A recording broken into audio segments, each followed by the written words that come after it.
Sometimes my hair looks like a bird's nest. Howdy guys, how's everybody doing? Welcome back to another advice video. Now you might be like, well, you're probably always like, Che, why are you telling us things like you know what you're talking about? And I know usually you need to take everything I say with a pinch of, a handful of salt. Before we start, this video is actually in partnership with Boots, not the ones that you wear on your feet. This one. I don't know if you guys remember that I posted a picture a while back of me doing a workshop with a bunch of young people talking about self-confidence and different issues for teenagers, as well as talking about what I do as a job. Anyway, I'm gonna kind of take that topic and bring it here and answer some advice questions that you guys had for me and you sent me in. I'm also just gonna answer a bunch of things to do with like growing up, so hopefully I can help you. You guys may not actually know this about me, but when I was younger, when I was a teenager, I used to have a lot of like body issues and self-confidence issues. I was very, very self-conscious. I was always aware of what other people were kind of thinking about me, if they were looking at me. And in my brain, I was like, these people are just talking about me and they think I'm a freaking loser. It was really negative. It was kind of not self-destructive, but it definitely wasn't good for myself. Fortunately, now that I'm 22 and I've lived a bit more of life and I've grown up, I actually have got past that, basically. So let's get on to the first question, and hopefully I can help you guys. I mean, great first question. Mel asks, do you still have some confidence issues you had as a teenager, or did you outgrow them? So I used to think I was fat. I used to think I was overweight. I used to think everyone was judging me, and I used to really not like how I look. Looking back on it now, it really wasn't that big of a deal. I wasn't massively overweight. I didn't have health problems because of it. I had a bit of chub, but because I was a teenager, I seemed to think that the whole world was just imploding, and that really sucks. Like, I make it sound like a joke, but no, that is like the worst thing. I remember back when I was like 15, 16, 17, probably even a little bit before that, when I started to realize that things like how you look are kind of becoming more of a big deal.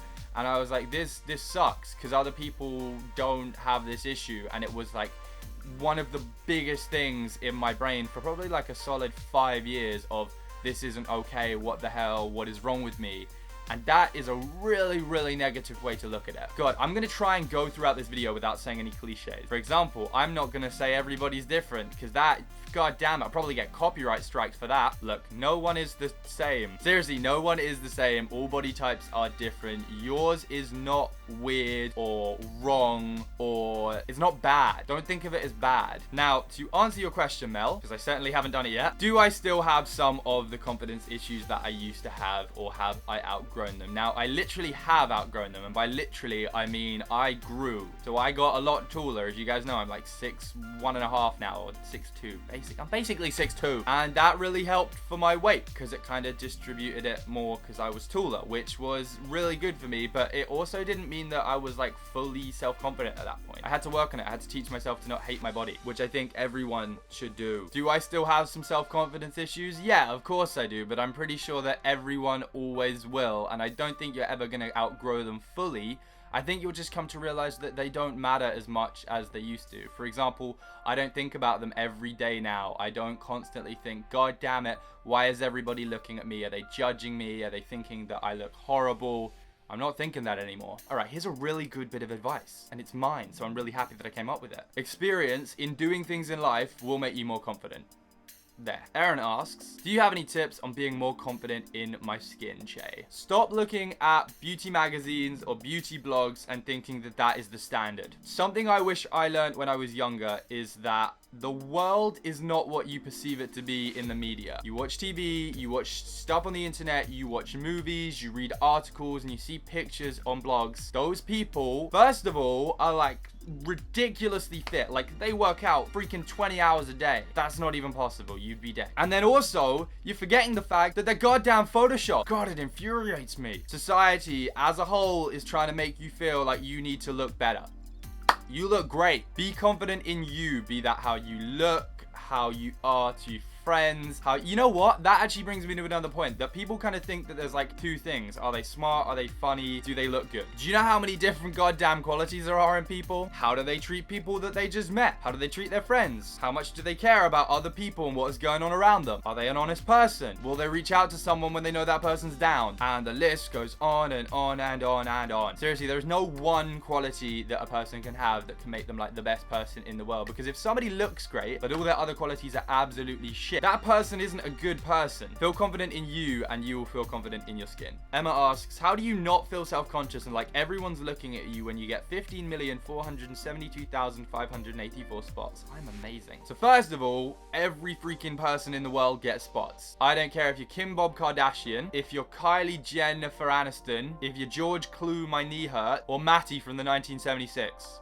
Great jokes, Che. You should become a comedian. Stand up. Everyone gets spots. Everyone has different things that happen to their skin that they get self-conscious about. No one is looking at those things more than you are. Hey, look, I got spots on my neck, and one there, and everywhere else on my face. I still post an unbelievable amount of Snapchats every day, and I will post Instagrams on occasion. I know, sorry, I should do it more.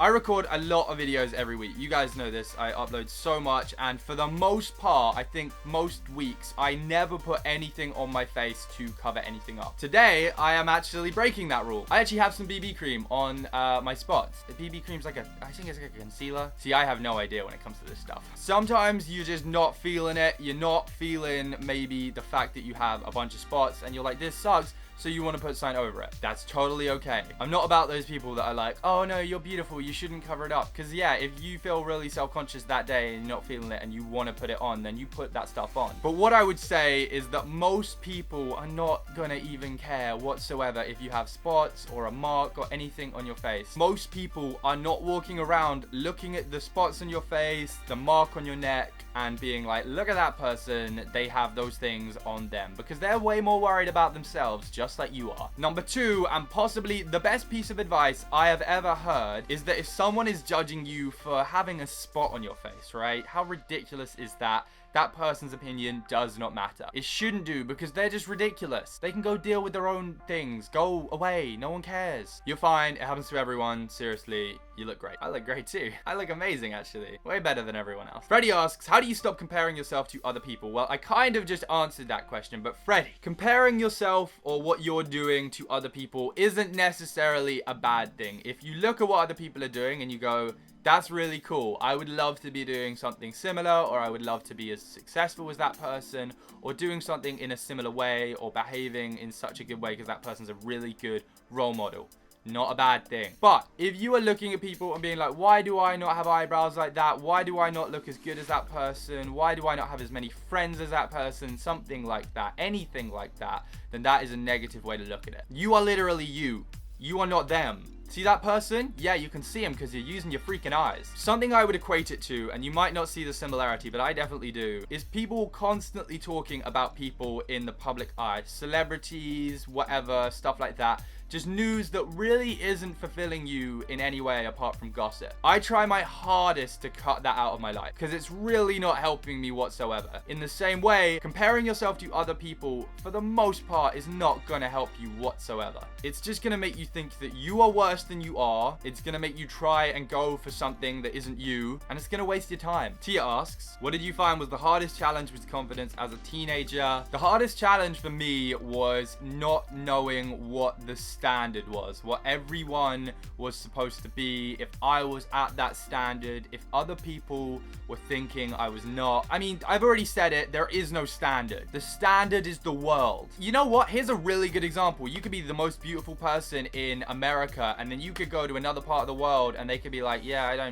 I don't see it, dude. Let's send Kylie Jenner to Cambodia. Regardless, beauty standards are made up. Simple. I did not understand that, unfortunately. The other thing that I struggled with, like I said, was people's perception of me. That's a really, really hard one to try and get out of, because you kind of do get value from other people. You get it from your friends, you get it from your peers, the people you're in school with, the people you surround yourself with. Here's the question. Are you actively trying to make other people feel bad about how they look or how they are in the world? The answer is probably no, in which case, good for you. You're a good human being. There's 1 point for your self-value. Also, don't take my advice or anything I say as self-value. This one's a hard one, and I think that for a lot of life, this is going to be a true fact. You need to figure stuff out on your own. You need to work through stuff for a while to get to somewhere where you're happy with yourself, be it in what you're doing, how you look, the way you are to other people, how my hair actually just stands up like this without any product in anymore because I've just done this so many times. That self-value has to come from you and not really other people, because if that's how you're basing it, that can be a very slippery slope. It's not always negative. It's kind of nice to have other people say nice things about you,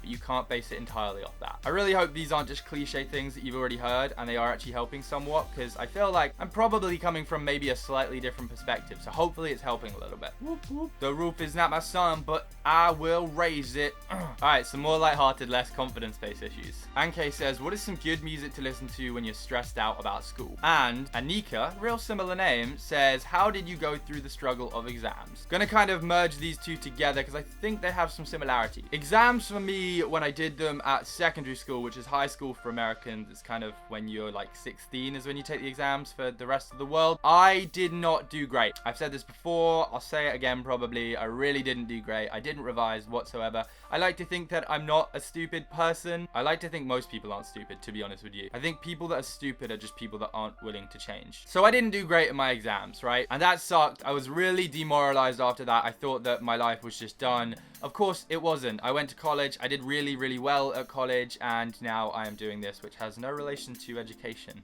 That's funny, isn't it? Now, exams are going to be stressful. Remember that everyone went through them. I'm very happy I never have to do them again, but you will never have to do them again once you finished as well, unless you do go to college, and then you have to go to university as well. But education's great. One of the main things I would say, and I was going to make a whole dedicated video about this, is that learning is actually a really, really weird thing. You're taught a way to learn in school from a very young age. That might not be the best way for you. So they teach you these things at you in a class of like 30 to 40 people, and you're like, okay, I'm kind of bored, I don't want to do this anymore, but they still continue teaching you, so you don't get all the information. Then you're just told to read it over and over again. Now, that kind of revision, that kind of learning can be great for some people. The people that do really well, probably very good for them. But there are other ways. You can get books that are audiobooks. I hate reading because I get headaches from it. So if I read for a long time, it doesn't work well for me. I listen to a lot of audiobooks, much easier. I still get all of the information. I'm still thinking about it.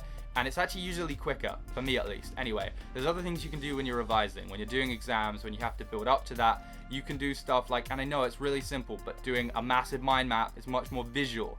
There's that kind of thing. There's video stuff, like visual stuff, audio stuff. There's literally YouTube channels right now that are dedicated to certain topics. You can go watch the videos on that. Do you know how much easier that is than having to read like a whole page? Reading a whole section of a book is a lot easier. Do you know what I found really easy was getting someone else to ask you questions about stuff, and then you have to answer about that. So when I was doing sociology at college, I got my mum to ask me questions, and I was like, okay, here you go, mother. The thing about the macro approach is... and then I talked to her about it, because if I mess that up, I feel a bit like an idiot. So it kind of makes me want to go and revise it more and learn it more and understand it. Also, it's like having a conversation. Do you know what is better than getting taught something and having someone like teach you stuff by just shouting it at you? Is having a conversation. You learn stuff so much better. Then you can do stuff like cue cards, and you can do a bunch of different things. Just get a group together and we'll talk about it. Like, there are so many different ways to learn, and there will be ways out there that are much better for you and the way that your brain works. I didn't actually incorporate the question about music there, but I would say listen to kind of upbeat music that is gonna help you work but not distract you. Try not to listen to kind of sad music, because the way I listen to music is I usually get the emotions from the music and then I feel that way. My brain's weird. Maybe listen to some hyped up Drake. He's pretty good at hyping stuff up. Or maybe just some like high tempo music. Also, your results from your exams do not define you as a person. So many more different things define you as a person. How hard you work, how much you care about other people. Those are the things that you should worry about. That's not to say you shouldn't revise. Minecraft can wait. A really interesting question, which is actually back about confidence and beauty issues. John asks, how is he supposed to feel comfortable with himself when he doesn't live up to Western beauty standards? Now, that is kind of the reverse of what I've already talked about. John, Western beauty standards are a myth. Beauty standards are a myth. Beauty is subjective. It means that I could say one person is really pretty, and then my friend could say, I think that's the ugliest person I've ever seen. I guess it kind of brings me back to saying that your self-worth isn't based on how you look. Okay, so the next question is, I always feel uncomfortable asking my parents for advice, any help. I don't think I asked my mum for lots of advice when I was growing up. I was raised in a single parent family, just me, my brother, and my mum, and I think she was just always there to give me advice if I needed it, but I was never really one to be like, hey mom, can you give me advice on this? I would say if you really do need advice, just go and do it. It might be awkward. It usually is going to be a little awkward because it's like, that's your parents and you might want to ask them about something that you didn't think you would ever ask them about, but do it because they should be very understanding. They're your parents. They like gave birth to you. They raised you. Your dad didn't give birth to you. That'd be weird. And even if it is awkward, hopefully you will still get an answer that will be somewhat helpful to you. Okay, we'll go over this for the final question. Sophie asks, has someone ever pointed out anything about you before and you never noticed it? If so, what? So I kind of have two stories. One is actually something obviously I do notice, but someone said about this like mark, this red mark on my neck, which I don't even think is a spot anymore. It's just kind of a mark that's been there. Someone said, Shay, do you have a hickey, wink face? I was like, no, just a red mark on my neck, but I really appreciate you pointing it out. And the other thing is my nose is slightly crooked. It shouldn't be a shock to me. My second name is Cameron, which means crooked nose. True story. But I think I saw an Instagram comment and they were like, your nose is really weird. And I was like, cheers, dude, I appreciate it. And I don't think I ever thought, oh, I should change my nose. My nose is horrible. I'm fine with my nose because I never noticed it before. And if I never noticed it, then I probably really don't care. That's a good bit of advice, actually. If someone points something out that you didn't notice, there's probably a reason you didn't notice it because there's nothing wrong there. And even if you did, screw that person. Why are they being so judgmental? Hit them over the head with a baseball. Don't do that. Don't do that. Right. I hope that was some helpful advice. This has probably been a really, really long video. Make sure to subscribe if you're new around here for weekly videos. And apart from that, guys, I appreciate you watching. Do the outro with me. Peace out. Don't start wars. It's your life. You guys have got to go live it. I love you a lot. And I will see you next time.